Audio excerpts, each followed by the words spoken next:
Hello my dear students, welcome to my channel DS Salwar classes. आज की इस video में हम डिस्कस करेंगे एरिथमेटिक प्रोग्रेशन, जो कि एक क्लास 10th का टॉपिक है। बहुत ही इंपॉर्टेंट टॉपिक है, ठीक है। इसकी बेसिक्स से हम स्टार्ट करेंगे, कॉन्सेप्ट करेंगे और कुछ क्वेश्चंस करेंगे अच्छे जो आपको समझ आ सके, सो दैट। अच्छा, तो उससे पहले ये समझना पड़ेगा कि प्रोग्रेशन है क्या, कहाँ से आया, क्या है।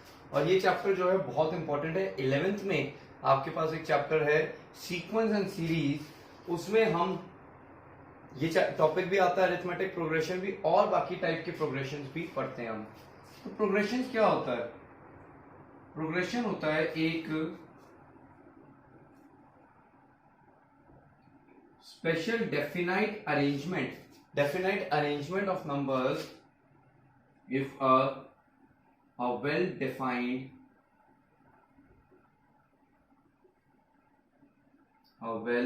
defined arrangement of numbers is said to form a progression. Progression basically 3 type का होता है। एरिथमेटिक,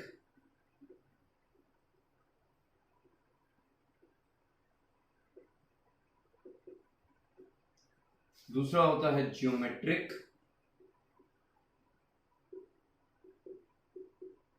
और तीसरा होता है हार्मोनिक। क्लियर? मैं तीनों डिस्कस करूंगा। 10th में सिर्फ और सिर्फ अरिथमेटिक है। आज की वीडियो में सिर्फ हम अरिथमेटिक करेंगे। आपको नेक्स्ट वीडियोस में मैं geometric progression and harmonic progression भी करवाऊंगा। अभी मैं बेसिक जरूर बताऊंगा कि होता क्या है, तीनों में क्या फर्क है। देखते हैं। देखो, अरिथमेटिक प्रोग्रेशन वो सीक्वेंस है, जैसे लेट्स से नंबर्स है, नंबर्स यहां पे भी है A1 A2 A3, यहां भी नंबर्स हैं, यहां भी नंबर्स हैं, ठीक है। तो अगर मैं बात करूं एपी में, जो 4 नंबर आपको दिए हुए हैं, तो एपी में कब कहलाएंगे? अगर नेक्स्ट टर्म और प्रीवियस टर्म का डिफरेंस सेम होगा। मतलब अगर A2 माइनस A1 करेंगे हम, वो बराबर आएगा A3 माइनस A2 और बराबर आएगा A4 माइनस A3 के, तो मैं टर्म्स को क्या कहूंगा? अरिथमेटिक प्रोग्रेशन में है। वो टर्म्स किस में है? Arithmetic progression. मतलब देखो, कॉमन डिफरेंस जो है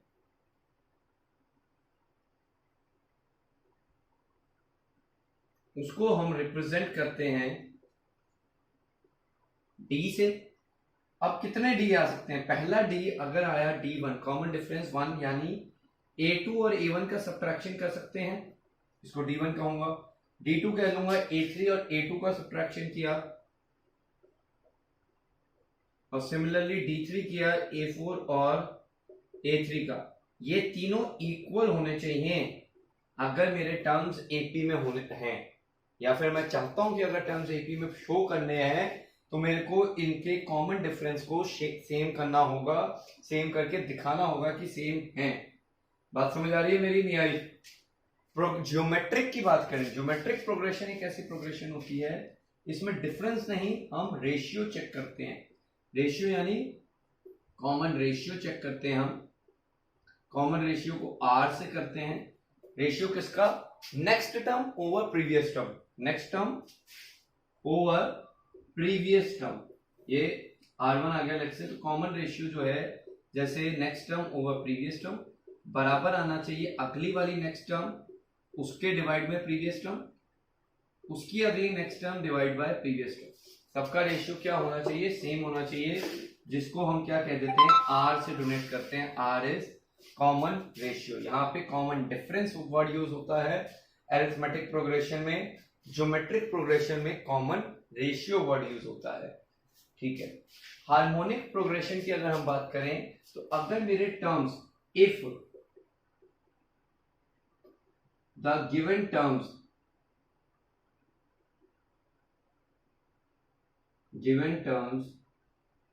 A1, A2, A3 are in AP, then 1 by A1, 1 by A2, 1 by A3 are in HP। HP यानी हार्मोनिक प्रोग्रेशन। करवाऊंगा इसके क्वेश्चंस, ठीक है। इसके क्वेश्चन ज्यादातर ग्रेजुएशन में या फिर कॉम्पिटिटिव लेवल में काम आते हैं और आते हैं क्वेश्चन इसके पेपर में, करवाऊंगा मैं आपको अच्छे से। तो आज शुरू करते हैं एरिथमेटिक प्रोग्रेशन। होप सो आपको समझ आया प्रोग्रेशन क्या है। इसके बाद अभी दो टर्म्स और देखेंगे, दो डेफिनेशंस और। डेफिनेशन तो नहीं लिखवाऊंगा मैं उनकी, बस समझा दूंगा, दो वर्ड और आप पढ़ोगे सुनोगे 11th क्लास में तो आपको कंफ्यूजन नहीं होनी चाहिए, या यहाँ पे भी आप सुन सकते हो किसी से, तो कंफ्यूजन नहीं होनी चाहिए। सीक्वेंस और सीरीज। सीक्वेंस क्या होता है? अगर आपको नंबर्स दिए, आपने उनकी अरेंजमेंट लिख दी, this is sequence of number. Series is if I will be adding these numbers, then it will be becoming a series of numbers. Is it clear? तो बात करते हैं हम अरिथमेटिक प्रोग्रेशन की, जो हमारा बेसिक चैप्टर है। अब यहां से अब शुरू हुआ, ठीक है। तो अरिथमेटिक प्रोग्रेशन में जरा मार्कर चेंज करूं, एक minute.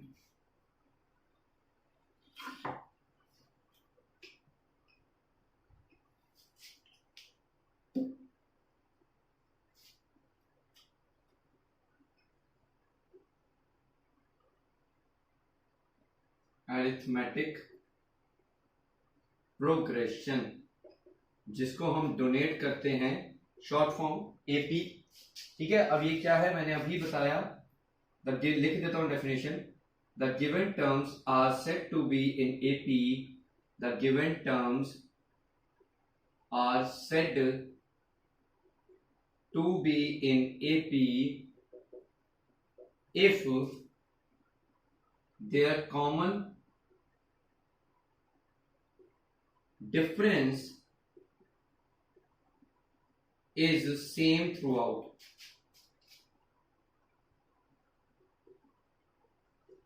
That is the difference between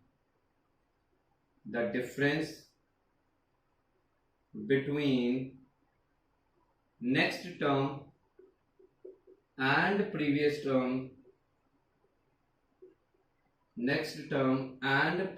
term, is always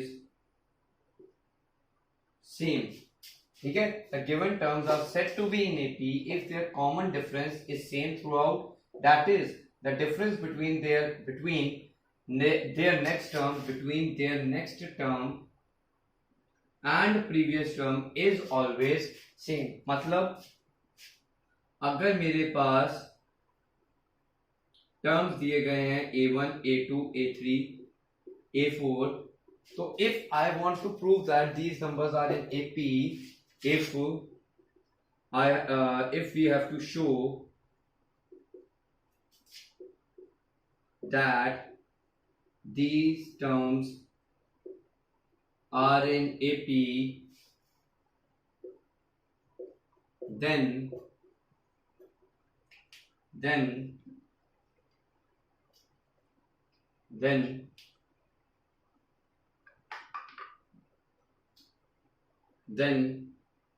A2 minus A1 should be equal to A3 minus A2 should be equal to A4 minus A3 should be equal to common difference D।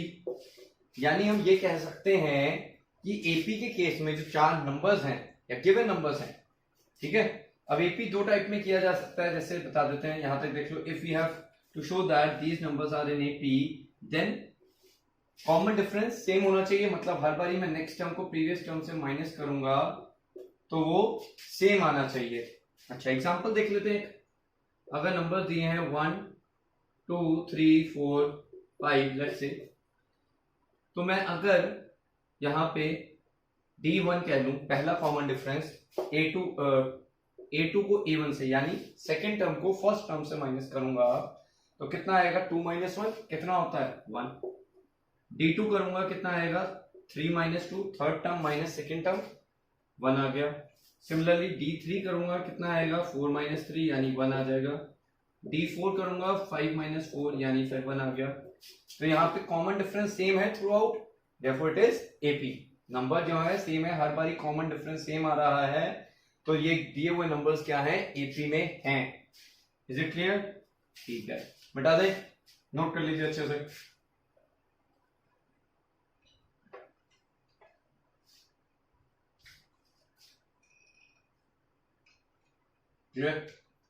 अच्छा, तो मैं ये कह रहा था कि मतलब क्या हुआ, अभी मैंने समझाया A1 A2 A3 A4 terms हैं लेट्स से, तो इनका कॉमन डिफरेंस सेम होगा, तो मैं ये कह सकता हूं कि जो मेरा सेकंड टर्म आया वो कैसे ऑब्टेन होगा, it will be obtain if second term will be obtain if I will add a common difference D। एक टर्म ऐड करूंगा D, किसमें, A1 में मैं अगर D ऐड कर दूंगा तो मेरे को क्या मिल जाएगा, D2 मिल जाएगा और A2 मिल जाएगा, बिल्कुल सही। सिमिलरली अगर मैं A2 में फिर से वही वाला टर्म D ऐड कर दूंगा तो अब की बार मेरे को क्या मिल जाएगा, अब की बार मेरे को A3 मिल जाएगा, A2 प्लस D। फिर A4 के लिए मैं क्या करूंगा, A3 में फिर से कॉमन डिफरेंस D ऐड कर दूंगा। कोई आपत्ति, परेशानी, दिक्कत? If anyone having any problem, please ask me in the comment box, and I will be also sending giving my Instagram link as always। उस पर आप पूछ सकते हैं आराम से। क्लियर? ठीक है, यहां तक क्लियर है सबको? कोई दिक्कत परेशानी होनी नहीं चाहिए। अब AP जो है दो टाइप में हो सकता है, दो टाइप मतलब फाइनाइट और दूसरा इनफाइनाइट। नाम से ही पता लग रहा है, यानी एक ऐसा AP जिसमें नंबर्स गिने जा सके, टर्म्स लिमिटेड हो, इसे मैं फाइनाइट AP कहूंगा। इनफाइनाइट जिसमें टर्म्स गिने नहीं जा सकते, डॉट डॉट डॉट डॉट दिखा देगा जहां पे वो, उसे मैं इनफाइनाइट AP कहूंगा। और जिसमें ये नंबर्स गिन सकता हूं मैं, इसे मैं फाइनाइट AP कहूंगा। एग्जाम्पल देख लें, अगर मैं 1 2 3 4 5 लिख दिया तो इसे मैं क्या कहूंगा, फाइनाइट AP। और अगर मैं 1 2 3 4 डैश डैश डैश डैश तक लिख लूं तो इसको मैं कहूंगा इनफाइनाइट AP। क्लियर? कोई दिक्कत परेशानी है तो पूछिए। ठीक है,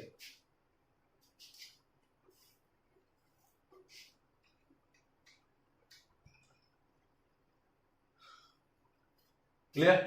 तो एक दो क्वेश्चन कर ले, क्वेश्चन करके देख लेते हैं। क्वेश्चन देखो, आपको बताया भी था, check whether the given terms are in, check whether the given terms are in AP और नॉट। ठीक है, तो पहला मैं ले रहा हूं, अच्छा वाला क्वेश्चन ले रहा हूं जो बच्चों को दिक्कत आती है कई बार और CBSE में आया हुआ है। √7, √28, √63, तीन टर्म्स दिए हुए हैं बस। तो अब इसमें क्या करना है, देखो जी, कॉमन डिफरेंस फाइंड करेंगे D1। D1 क्या होता है, second term minus first term, लिख देते हैं A2 माइनस A1। A2 तो आपको पता लग रहा है, यहाँ पे √28 है। अच्छा, अब बच्चे करते क्या है, गलती क्या करते हैं पहले वो मैं दिखाऊंगा। बच्चे ऐसे ही लिख देंगे और कहेंगे सर ये तो माइनस नहीं हो सकता। तो मेरे प्यारे बच्चों, A2 जो दिया हुआ है वो √28 दिया हुआ है। अगर आपने प्राइम फैक्टराइजेशन आपको पता हो थोड़ा सा, ठीक है ना, 9th क्लास का टॉपिक, 7th क्लास का टॉपिक है, 7th 8th क्लास का। तो 28 को मैं सबसे पहले प्राइम नंबर 2 से जाएगा। प्राइम नंबर क्या होते हैं, नंबर जिनका सिर्फ और सिर्फ दो फैक्टर्स होते हैं, 1 और एक्सेप्ट, उसे हम प्राइम नंबर कहते हैं। 2 से जाएगा 14, 2 से गया 7, 7 से गया 1। तो इसे मैं क्या लिख सकता हूं, तो √28 कैन बी रिटन एज 2√7। 28 को मैं लिख देता हूं, √28 को मैं लिख देता हूं 2√7 माइनस √7, जो कि आ गया √7। D1 की वैल्यू आ गई √7। क्लियर है? सिमिलरली D2 अगर मैं फाइंड करूं तो D2 कितना आएगा? D2 आएगा √63 माइनस √28। सिमिलरली √63 में कैलकुलेट कर सकता हूं, कितने से जाएगा? 3 से गया 21, 3 से गया 7, 7 से गया 1, तो √63 विल बिकम 3√7। ये बन गया 3√7 माइनस √28 कितना आया था? √28 आया था मेरा 2√7। ये रहा आपके सामने, √28 आया था 2√7, माइनस किया कितना आ गया? √7 माइनस करना होता है, नहीं आता? देख लो कैसे करना होता है। √7 कॉमन लिया, 3 माइनस 2 कितना हो जाएगा? 1, तो आंसर आ गया √7।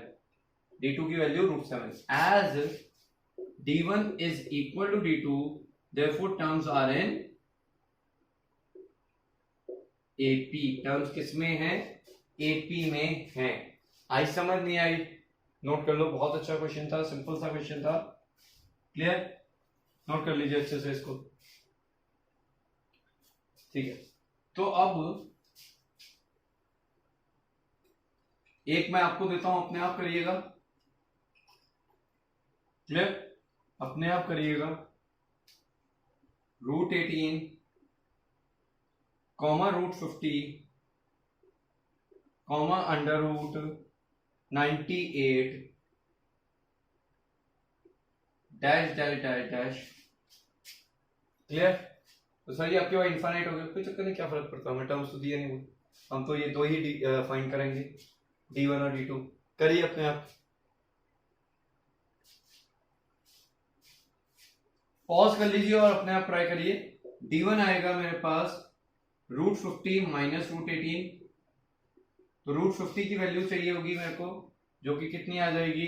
√50 आ जाएगा 2 से गया 25, 5 से गया 5, तो मैं √50 को लिख सकता हूं 5√2, 5√2। सिमिलरली मैं 18 को क्या लिख सकता हूं? 2 से गया 9, 3 से गया 3, 3 से गया 1, तो √18 मेरा बन गया 3√2, तो यानी ये सब्ट्रैक्ट होके मेरे को मिल गया 2√2 D1। सिमिलरली D2 कितना आ जाएगा? D2 आ जाएगा √98 माइनस √50, √98 कितना आ जाएगा? 2 से गया 49, 7 से गया 7, 7 से गया 1, तो इट विल बिकम 7√2 माइनस √50 की वैल्यू ये लिखी हुई है मैंने 5√2, जो कि आ गई 2√2। Clear? As D1 is equal to D2, therefore it is an AP, therefore it is an AP, the terms are in AP। Hope तो समझ आ रहा है आपको? तो अभी तक हमने क्या सीखा? हमने सीखा प्रोग्रेशन क्या होता है। प्रोग्रेशन होता है एक वेल डिफाइंड अरेंजमेंट होता है नंबर्स का। ठीक है, 3 तरीके के प्रोग्रेशंस होते हैं, AP, GP और HP।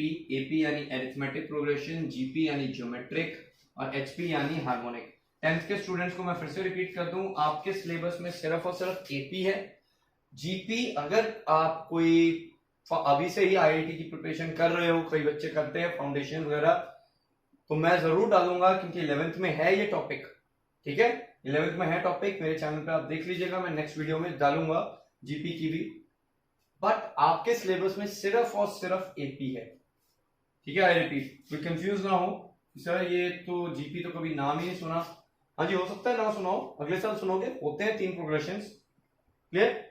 तो चलो आगे चलते हैं। अभी मैंने आपको बता दिया था कि अगर मेरे पास AP में 4 टर्म दिए हुए हैं, A1, A2, A3, A4, तो सेकेंड टर्म कैसे फाइंड होता है? पहले वाले टर्म में D ऐड कर दो। सिमिलरली तीसरा टर्म कैसे फाइंड होगा? दूसरे वाले में D ऐड कर दो, और चौथा कैसे फाइंड होगा? उसमें D ऐड कर दो तीसरे में। यानी A2 is obtained by A1 plus D। Similarly A3 is obtained by A2 plus D। अब अगर ये इक्वेशन 1 मान लूं, इसको इक्वेशन 2 मान लूं, मैं कहूं इक्वेशन, हाँ मैं कहूं इक्वेशन 2 में मैं इक्वेशन 1 की वैल्यू पुट करना चाहता हूं, इक्वेशन 2 में मेरे को क्या है a2 प्लस डी, a2 की वैल्यू मैं यहां पुट करना चाहता हूं तो मेरे को मिल जाएगा a1 प्लस डी यानी a1 प्लस 2d। क्या मिल गया? a1 plus 2d। तो अब मतलब मैं, अगर मेरे को फर्स्ट टर्म पता है और कॉमन डिफरेंस पता है, कॉमन डिफरेंस सबके बीच का सेम ही होगा, कॉमन डिफरेंस पता है, तो मैं थर्ड टर्म भी फाइंड कर सकता हूं। बिल्कुल सिमिलरली a4 कैसे फाइंड हुआ था आपके सामने है, a3 में कॉमन डिफरेंस d ऐड कर दिया। अब अगर मैं कॉमन डिफरेंस जो a3 है, a3 वाली टर्म को यहां पे पुट कर दूंगा, it will become a1 plus 2d plus d, तो हमारे को मिल जाएगा a4 will become a1 plus 3d। क्या बन गया? a1 plus 3d। मतलब इस तरीके से यहां से हम क्या देख पा रहे हैं, अगर आपको समझ पा रहे हो आप, सिमिलरली एक और करके देख लें, अगर a5 क्या होगा? a4 प्लस d, ये बताया मैंने। नेक्स्ट टर्म ऑब्टेन होगा, प्रीवियस टर्म में d ऐड कर देंगे तो मेरे को अगला टर्म मिल जाएगा। तो a4 में का वैल्यू ऊपर हमने फाइंड किया है a1 plus D, a1 plus 3d, sorry a1 plus 3d, तो यानी कितना हो गया? a1 प्लस 4d किसके बराबर आ गया? a5 के बराबर आ गया a1 प्लस 4d। तो इस तरीके से आप देख पा रहे होंगे, रिलेशन देख पा रहे होंगे। क्या अगर मैं इसी तरीके से आपको बोलूं a10 फाइंड करो तो क्या आएगा? a10 को हम लिख सकते हैं इस तरीके से a1 प्लस 9d। सेम इसी पैटर्न में अगर मैं जाऊं तो मैं लिख सकूंगा a100 is equal to a1 plus 99d। और अगर मैं nth टर्म की बात करूं, nth मतलब कितना भी हो सकता है, 1000 भी हो सकता है, इनफाइनाइट एपी है ना, इनफाइनाइट मतलब टर्म्स कहीं तक भी जा सकते हैं, कितने भी नंबर ऑफ टर्म्स हो सकते हैं। तो लेट से मैं अज्यूम करता हूं n नंबर ऑफ टर्म्स हैं, तो मैं कहूंगा nth टर्म an को क्या पढ़ते हैं? nth टर्म, वो कैसा बन जाएगा आपको बताओ? a1 तो चल रहा है आपके सामने सब में, a1 प्लस, अब इनको ध्यान से देखो क्या दिख रहा है यहाँ पे, यहाँ 4 था, यहाँ 3 हो गया, 3 था 2 हो गया, ठीक है। यहाँ पे आपके सामने कहां गया ये? 3 था 2 हो गया, 5 था 4 हो गया, 10 था 9 हो गया। तो मतलब a n है अगर यहाँ पे, तो यहाँ क्या आ जाएगा? n minus 1 into D. Is it clear? तो मतलब हमने अभी आपको ये समझाया, अगर आपके पास पहला टर्म दिया हुआ है, अगर आपको first term and common difference given है, तो आप कितने भी टर्म फाइंड कर सकते हो, कौन सा भी टर्म फाइंड कर सकते हो। कोई आपसे कहे 100th टर्म फाइंड करो तो भी फाइंड कर दोगे, कोई आपसे कहे कि हाँ जी nth टर्म फाइंड करो तब भी फाइंड कर दोगे। तो फॉर्मूला रटने की जरूरत नहीं है, कहां से आया, होप सो आपको कॉन्सेप्ट समझ आया होगा। Is it clear? ठीक है, कॉन्सेप्ट समझिए, रटिए नहीं, प्लीज डोंट मग अप।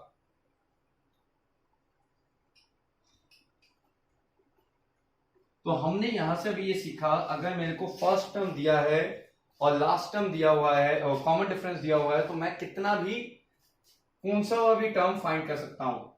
तो अब क्वेश्चन है, फाइंड द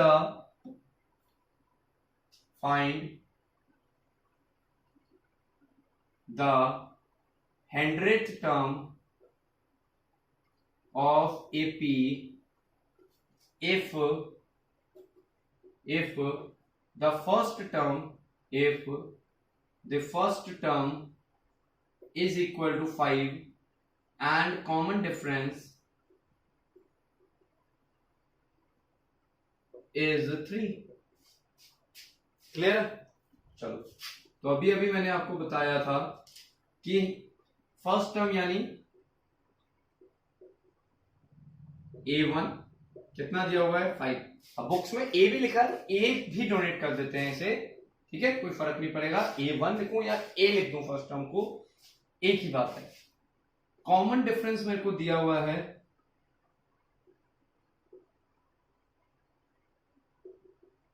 3, और मेरे को फाइंड क्या करना है? 100th term. तो अभी मैंने बताया था आपको 100th टर्म कितना होगा, 100th टर्म हो जाएगा, फर्स्ट टर्म में मैं 99 टाइम्स ऑफ डी ऐड कर दूंगा, 99 टाइम्स ऑफ डी ऐड कर दूंगा, तो मेरे को क्या मिल जाएगा, मेरे को 100th टर्म मिल जाएगा। तो A1 यानी फर्स्ट, तो 99 टाइम्स ऑफ डी ऐड कर दिया, तो what will I get, I will get 297 plus कर दिया, आई विल गेट 302। तो 100वां टर्म मेरे पास आ गया 302। होप तो समझ आई, 100th टर्म कितनी हो गई, 302। Hope so it is clear to you. ठीक है, तो एक क्वेश्चन करते हैं। ठीक है,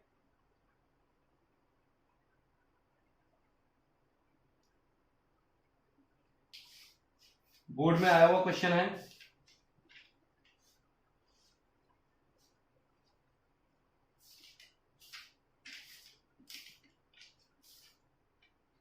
ठीक है, कहता है